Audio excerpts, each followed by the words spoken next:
like to have a conversation because there's something I don't understand. Yesterday, someone was trying to explain to me how a lot of our kids are behaving the way they are because their fathers are absent, and that to me is they don't hold any water whatsoever, because I know ladies are strong enough to raise children on their own and instill all the values they need to grow up to be responsible citizens of the world. But I'd like to ask absent fathers a question this morning, because I've never understood this. How do you go about your life knowing you've got a child somewhere and you've got no idea what they eat, whether they dress well, where they live? How do you walk around, go to bars and go to parties, or go on road trips, knowing there are children out there who belong to you? Do you ever wonder if they've got a Homer, how they did in school last term? Do you ever sit at some point and wonder, how is my child? That's a question I'd like answered this morning, because some of the things that I was told yesterday were just heartbreaking. And I want absent fathers to give me a call on 0711046105. How do you go about life knowing you've got a child or children somewhere and you don't know how they are? You don't even know if they are healthy. You don't know if their school fees has been paid. You don't know what they have they eaten. Don't you miss your children? Because to me it's just ridiculous. I mean, you can't pretend they are not there. You know they are there. Don't you ever wonder? Don't you ever sit down on a dark night and your conscience starts bothering you? 0711046105 is my number. Give me a call, because there must be a reason why you operate so seamlessly, yet you know there are people out there who belong to you. Explain to me how it works, because there must be a reason. 0711046105. Give me a call if you want to contribute via SMS. My short code is 22494, or hit me up on my fan page on Facebook or my Twitter handles at It's Maina Kagani or at Classic 105 Kenya. The hashtag is Maina Nkengangi. It's one thing that has bothered me for the longest time ever. Maybe today you can explain it to me. I want to hear from absent fathers, because I want to know how it's possible to go through the motions of life without a worry in the world, and you've got a child or children somewhere. You're not bothered about them. You don't care what they eat or if they don't eat. You don't care where they live, or even if they've got a roof over their heads. You don't care even if their school fees is not paid, or whether it was paid. You don't care and you don't know. Don't you ever sit down and wonder, is my son okay? Is my daughter okay? Did they eat last night? Was their fees paid for the new term? Don't you ever have those questions? Ama, to you it's just how is it possible to be so detached from a human being whom you helped create? It has bothered me for the longest time ever. And if you can explain it to me, because there must be a reason. So what is that reason? You're not mad. There's obviously a reason behind it. And there's obviously something that fuels you to be able to live life like a bachelor and you've got children somewhere. How does it work? Explain that to me, tafadhali. Mike 254 is saying, ask ladies, because they always behave opportunistically by running away with the kids to get financial favors from men. Ask them why not. Okay, can't understand your tweet. Nimeipoteza mahali.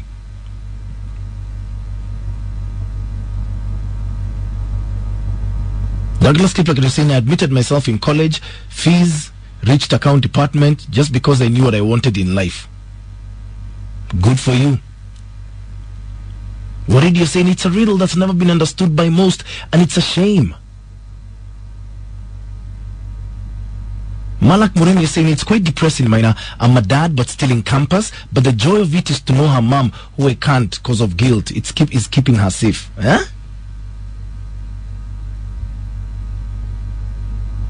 Washeria is saying sometimes due to bitterness, many women block dad's access to kids and feed and fees and feed them with all sorts of stories. I think that's what you meant. But how does it work? David Nje, I got your tweet and it's a remarkable, and I think we need to discuss this tomorrow.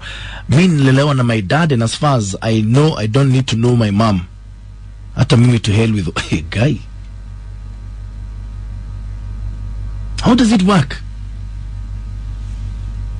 It's Maina again, your R Classic 105 Kenya. My hashtag is Maina Enkingangi. Hala, brother. Hello, Maina. This is Chiro. Yes. I wanted to contribute to today's topic, yeah? Please do. I have 2 boys. Yeah. My ex doesn't bother about whether they eat, whether they drink, whether they go to school. He doesn't care. He lives in a very good house, but he doesn't even bother. When the kids get sick, I'm the one who takes care of their medical bills and the likes. I pay fees, I buy food and everything for those boys. He doesn't care at all. Do you ever reach out to him? Yeah, I tried, and he said he don't want any responsibilities as at now. And both boys are his? Yes. Hiya. So he doesn't bother. He just woke up one day and went away? Yes. He said he's not ready for any responsibility. He never gave anyone a consent to get pregnant. That's what he told you? Yes. And I told him, you know what, kids are a blessing. And I told him God will ensure that these kids get anything that they need. They will never lack. And you know what? They've never slept hungry. They go to a very good school. They eat well. They dress well. Sometimes he meets them in town and he gets ashamed. He can't even say hi to us. Hold on, you've bumped into him in town with the children? Yes. And he can't even say hi to you? No. He can't even say hi to the children? Never. And they know him. They say, that's our daddy. But he doesn't bother. And they're like, okay, because he doesn't care about us, let him be. Yeah. Don't bother. I mean, and you know, you don't have to force somebody to take care of his own blood. Charity begins at home. I told him, you know what, you'll be getting money, but I'm telling you, they'll be vanishing through the thin air. You'll be getting money, but you'll not be knowing where that money will be going. If you can't take care of your own blood, I mean, what is your purpose in life? So when you bumped into him in town with the children, yes, did they run to him? No. They don't care because he doesn't care. How old are these children? 14 and 5. So hold on, when did he walk out of your life? When the first one was how old? The first one was around 11. The other one was almost 1 year. And after 11 years of having a son and 1 year of having another one, he wakes up and says, I don't want any responsibilities. I never gave anyone the license to get pregnant. Yeah, he said that it's like you're a burden to him. He wants to live a life where he's not taking care of anyone. So he decided to look for a house, a bigger house than ours, and he's staying alone. I don't know whether he has married. I don't know. I don't care. If he marries, well and good. I have no business with that. But I think it's good to take care of your own blood. But you can't force men. You know, you can't force them to take care of your kids. You can't. If you can't take care of your kids, don't expect. You know, if this child, for example, gets sick and he cries that maybe you're not in a position to provide the best medication, then that tears will just come all the way to you, and you will never get blessings in life. I'm telling you, charity begins at home, and God is never moved. Okay. All right. Yes. Thank you so much for sharing your story with me. Thank you. How do you walk out on an 11-year-old boy and say, suddenly I don't want to have any responsibilities? How does that work? You evidently are able to do it without any bother, any problem. So what's the explanation behind it, guys? So I want to know how a man can have children out there and not give a damn. Don't give a goddamn damn. You don't know what your child eats? You don't know if they're in school? Do you ever wonder kama amegonjeka? On their birthday, do you stop and spare a thought and wonder, where is he or she today? Over Christmas, do you ever sit and think and wonder, are they having a good Christmas? When you go to a place with recreational facilities for children, doesn't it eat at you? Is it possible? Now, you evidently do it, so what's the reason? Let's go to your messages. Phyllis, you're saying, when I met with the father of my son, he said, hey, mtoto amekuwa mkubwa. Guy, until you need another one. Hiya.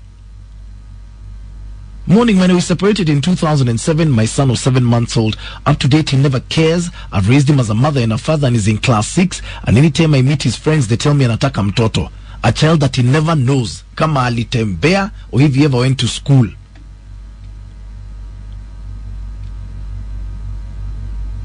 And you're saying, please ask them. I ask myself the same question. I wonder how they manage to eat, sleep, knowing very well you've got kids out there, and maybe he's taking care of someone else's children.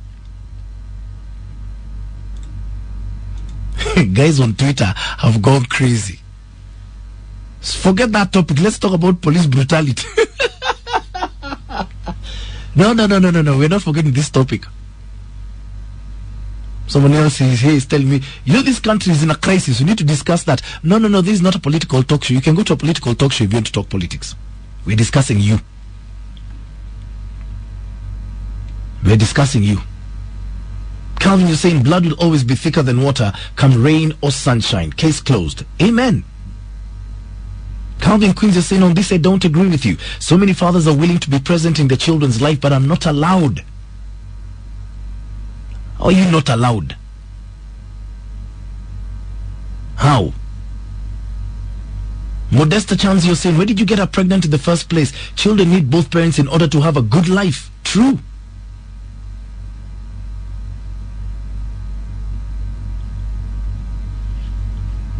Monique Kims is just saying deadbeats, useless, heartless men who've got no value in the society.